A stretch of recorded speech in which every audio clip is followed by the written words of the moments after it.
So, you've created your account, launched the game, and now you're about to start your long journey throughout the 7 regions of Teyvat. If you don't want to be that guy who's hundreds of hours in, just realizing that there's a precious chest hidden behind the rock from where you spawn in the game, then watch this video till the end, because here are 101 tips to get you started in Genshin Impact. Number 1. It doesn't matter which twin you pick. The first thing you do in Genshin is to pick a twin. You can pick whoever you want, as it won't affect the story aside from how the characters refer to you. But if it matters, Lumen's charge attacks are slightly higher than Aether's, and because Aether is taller than Lumen, he can sprint, climb, and swim just a little bit faster. Number 2. Pick up everything. From the moment you start the game, you're gonna find all sorts of items that you may or may not know the use of. Guaranteed you're gonna use all of them in the future, so pick them up as you're running along unless you want to find yourself lacking upgrade materials later on in the game. Number 3.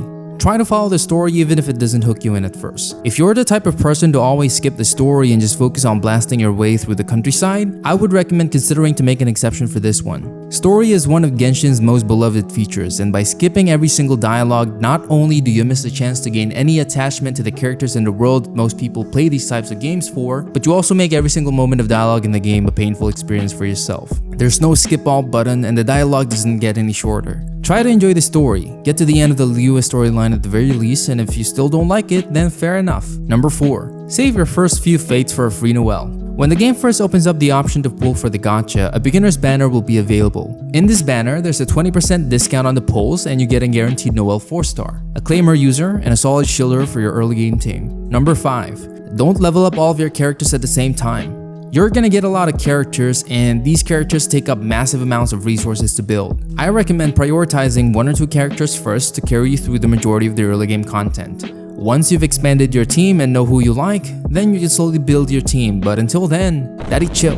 Number 6. Don't let your resin cap. If you want to maximize your efficiency, make sure to always use your resin. It's your most valuable resource. You use it for everything, from leveling characters and weapons to upgrading talents. Resin caps at 160 and you stop gaining resin whenever it's max, so don't let it cap. Number 7. Turn your resin into condensed resin to save it for later. Condensed resin allows you to turn your resin into an item that can be used whenever you need it. I typically use it when the materials I need isn't available on that day. You can have up to 5 condensed resin in your inventory at any given time.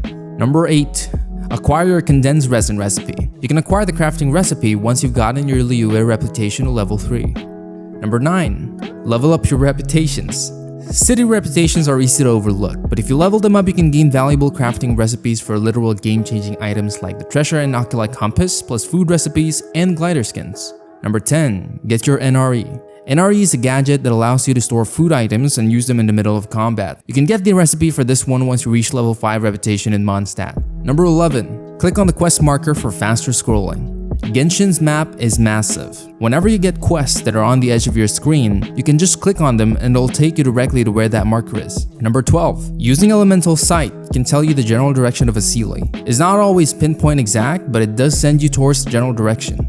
Number 13. Use the Statue of the 7 to heal. Instead of wasting food in your inventory whenever you don't have a healer on your team, just TP to your nearest Statue of the 7 and it'll heal you automatically. Keep in mind, there is a daily limit for how much it can heal you. Number 14. Unlock your waypoints. Apparently a lot of beginners realized a little late that you can teleport to waypoints. They also give Primogems and AR XP when unlocked. Number 15. Plants can turn into whopper flowers. Whenever you encounter a plant or a collectible that has a speech bubble instead of the item name, don't pick it up. It's a whopper flower and you'll find yourself in a fight. Number 16. Prioritize advancing your Arcane quests. Genshin has 3 main types of large quests: Arcane quests, Story quests, and World quests. Focus on the Arcane quests first, as some events and quests are locked behind them. These Arcane quests will also naturally have you go through each of the regions in Teyvat in proper order. Number 17. Dailies are your main source of Primogems. Back when I was new to Genshin, daily commissions were the last thing I did. I had so much quest and story to go through that I thought mere side quests weren't worth my time. Turns out I was wrong. Do your daily commissions first and foremost, then do the rest at your own pace. They're pretty quick to do and reward 60 Primogems each day. Number 18. Send your characters to expeditions.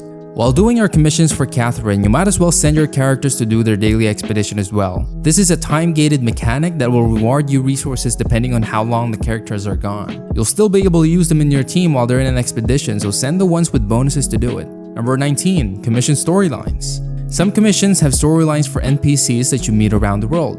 Consider doing your commissions one region at a time so you can follow these small stories scattered around Teyvat. You can select which regions the commissions will appear in by setting it in your adventurer handbook. Number 20. Sumeru commissions are the fastest. If you only care about efficiency, do your commissions in Sumeru. They are by far the fastest and most straightforward to complete. Number 21. Inazuma and Sumeru Reputation Quest. For Reputation Bounty quests, Inazuma and Sumeru are the fastest to level up. In Mondstadt and Liyue, you'd have to track the bounties first. In Inazuma and Sumeru, the mobs just appear and you can just bonk them in the head. This is very helpful when you just want to complete your weekly bounty battle pass quest as fast as possible. Number 22. The Parametric Transformer. This useful gadget can be unlocked once you get to Liyue. Talk to Lan and you can acquire the Treasure Trail World quest, and by the end of it, you will be rewarded with the Parametric Transformer, which will allow you to use materials you don't need and turn them into materials that you might need. You can do this once a week. Number 23. Craft Portable Waypoints. Once you reach Reputation level 6 in Mondstadt, you'll unlock the crafting recipe for portable waypoints. You can place these waypoints pretty much anywhere on the map and are most useful when gathering materials or getting to bosses that aren't close to a regular waypoint. Number 24. Visit every shop in a new city. Whenever you visit a new city, make sure to always check out what the vendors are selling. Some shops contain materials used for leveling specific characters, and some shops contain cooking recipes. Number 25. Spend your sigils. Speaking of shops, souvenir shops are where you can spend the sigils that you get as you explore throughout the different regions. You can get sigils from chests, one-time domains, and puzzles, just to name a few. These can be exchanged for materials, billets, and even traveler constellations. Number 26. The Adventurer Handbook is your best friend. The handbook contains everything from commission quests, progress milestones, enemy locations, and even what material drops from which boss. It's also where you can find information on where you can get specific artifact sets. So if you're ever lost in the game, check your Adventurer Handbook. Number 27. Use the online interactive map. As great as the Adventurer Handbook is, it doesn't have 100% of the information in the game. Enter the interactive map, an online version of the Teyvat map containing literally everything, even chests and oculi, which are used to upgrade your statue of the 7. You can even mark items that you've collected before, which is incredibly helpful in making sure you're not trying to get an oculi that you've already collected in the past. Number 28.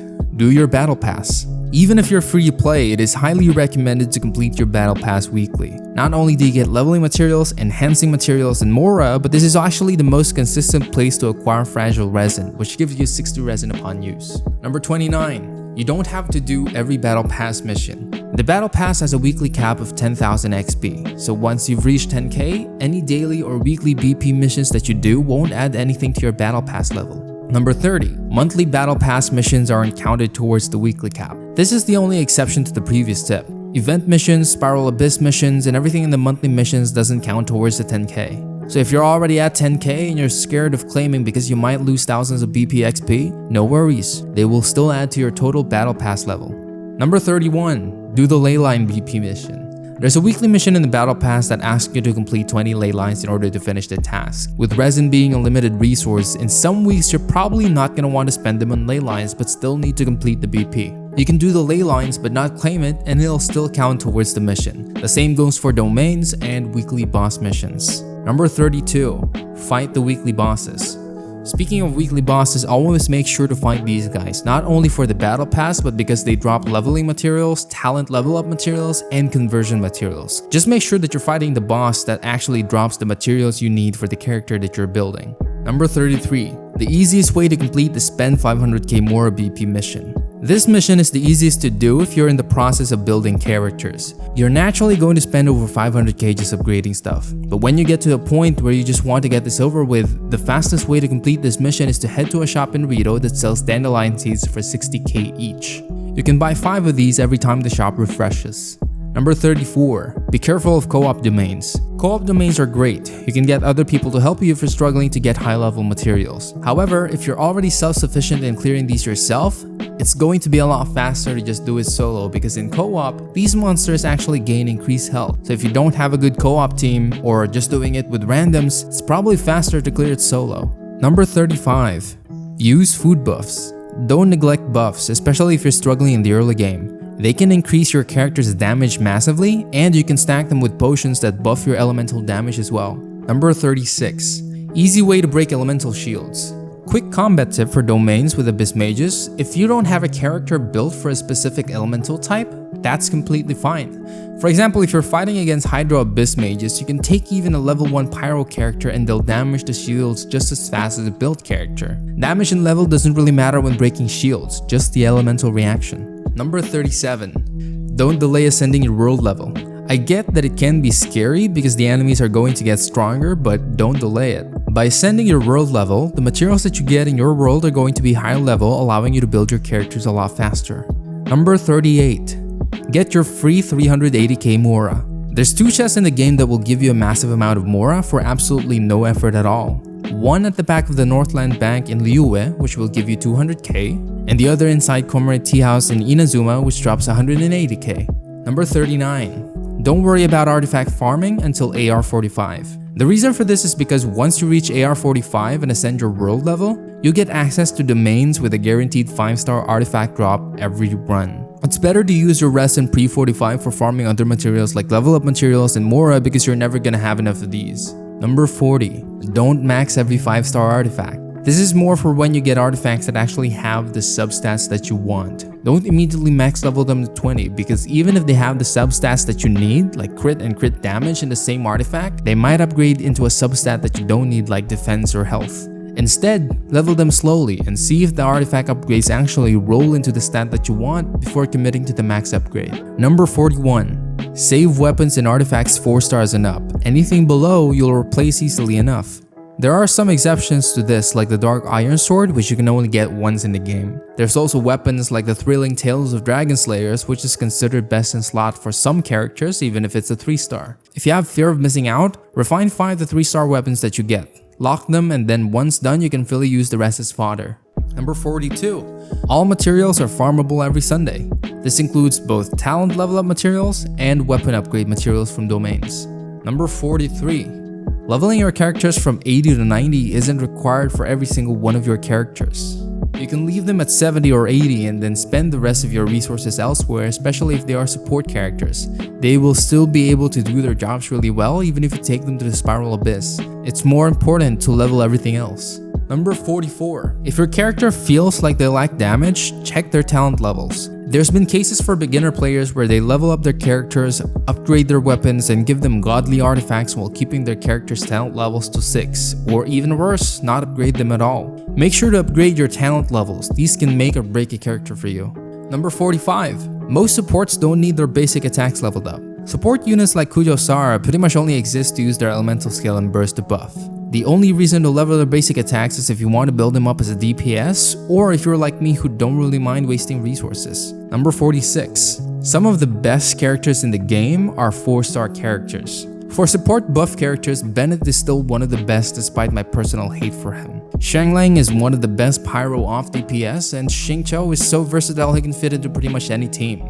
Beta Official, Sucrose, and a lot of characters who've been available since the beginning will carry your Abyss team as long as they're invested in. Number 47. Get the Catch. One of the best free-to-play weapons in the game is a polyarm that can be acquired and refined to R5 through fishing. The Catch is best in slot for Raiden if you don't have any 5-star polyarms and can easily be slotted to most polyarm characters. Number 48. Attack and base attack are not the same.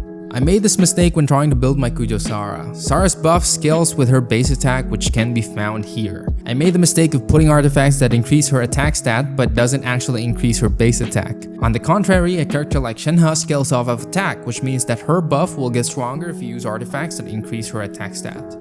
Number 49. Aim for around 60% crit rate and 140% crit damage. For most characters in the game, this is the baseline. Number 50. Showcase videos are not always accurate. If you've ever seen videos where characters are hitting 1,000,000 damage, know that these are not always accurate to how a character might typically play. A lot of these videos have huge investments in their builds, including maxing out constellations. They may also use highly invested in supports and buffs that you may or may not have. Number 51. Use the Enhancement Progression Calculator. In the Hoyo Lab tool section, there's a tool that allows you to see what resources and how much of it you need to level a character. Values can be adjusted so you'll know exactly how much you need so you can collect them all at once or in advance. Number 52. Explore Enkanomiya. I know a lot of new players who miss this entire area because it's locked behind world quests. After reaching AR30, complete the Inazuma Arc quest up to the final chapter, and then complete the world quest A Moon-Bathed Deep from Tsuyoko, who can be found in Moon Shrine on the west side of Watatsume. Once these 2 quests are complete, go to Watatsumi Shrine and talk to Tsuyoko once more and you should unlock my favorite area in the entire game. Number 53.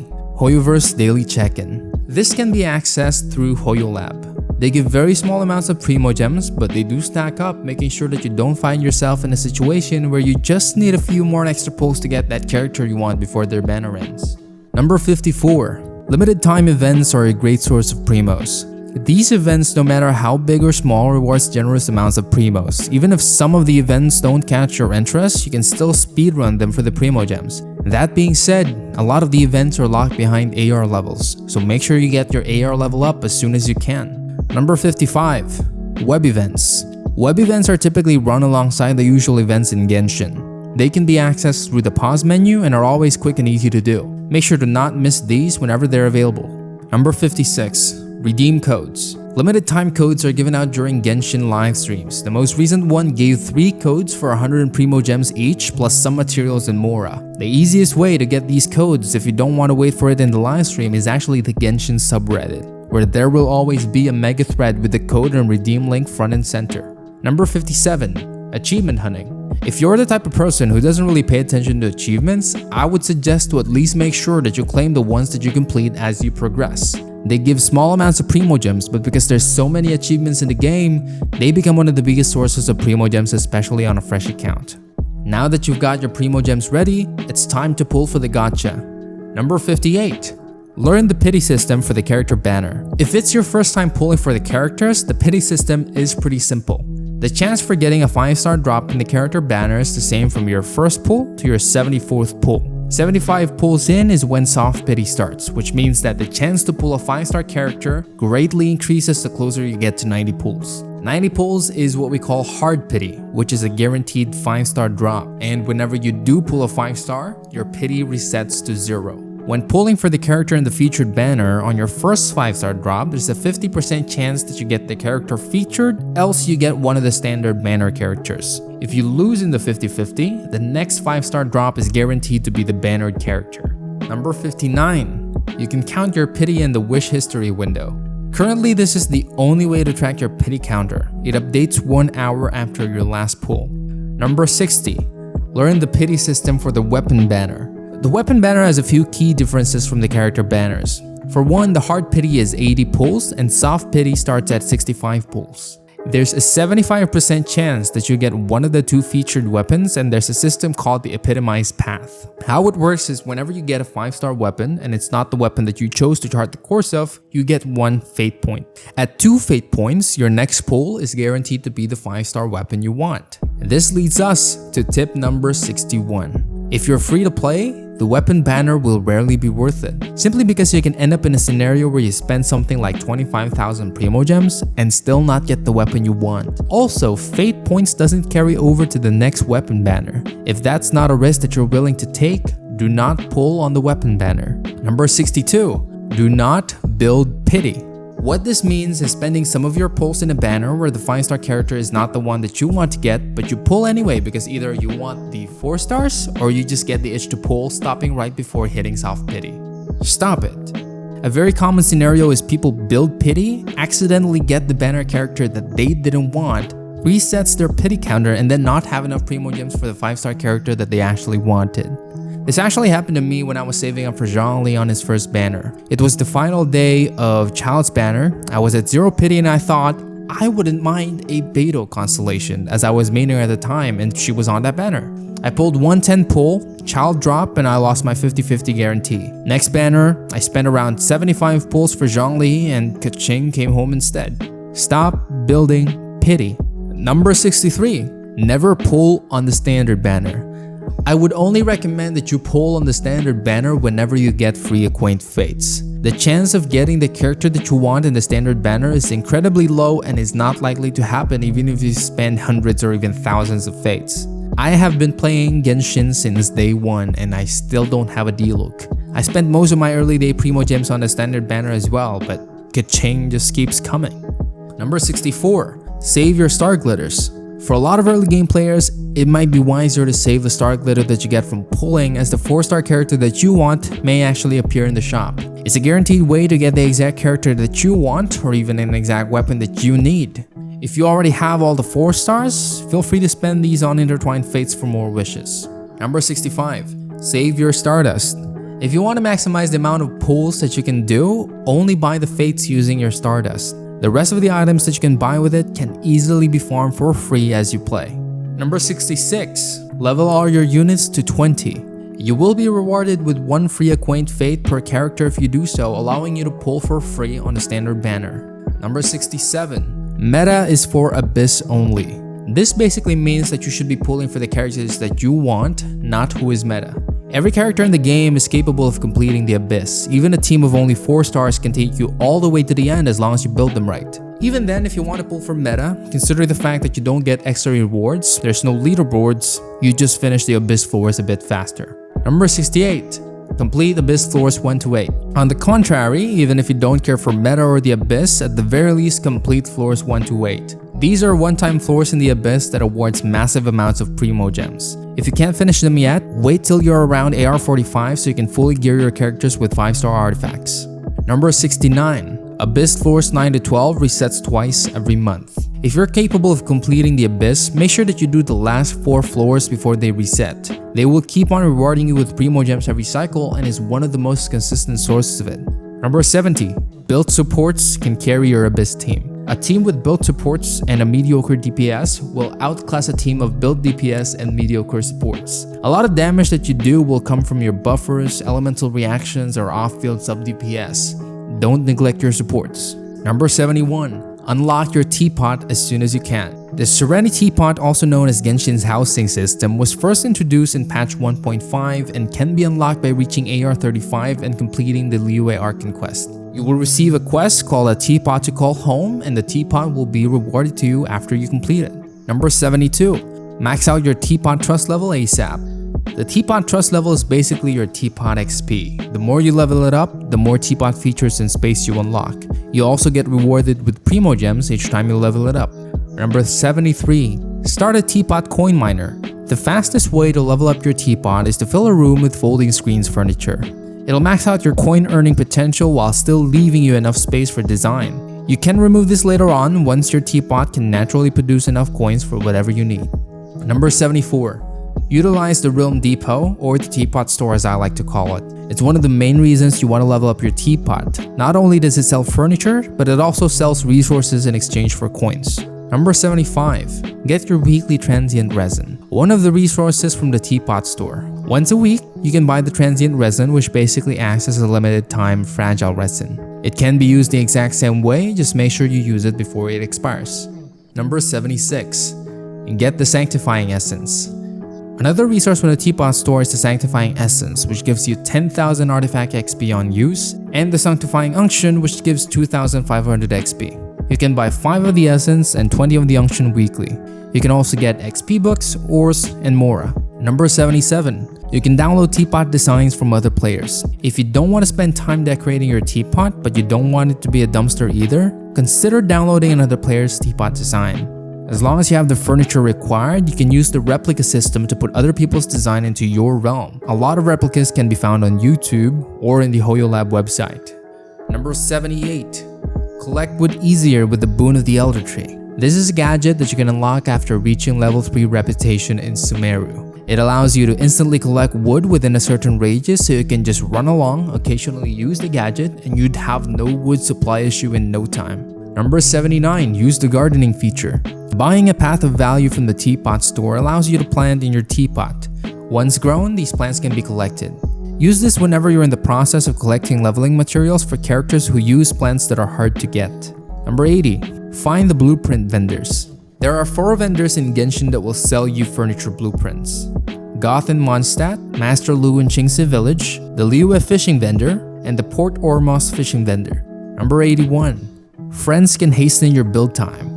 When building furniture for your teapot, your friends can visit you and lower your building time as long as they can get inside the teapot. Either invite them or allow direct access to your teapot so they can visit whenever they please. Number 82. Don't hesitate to use speed up vials. I was guilty of doing this during my early teapot days.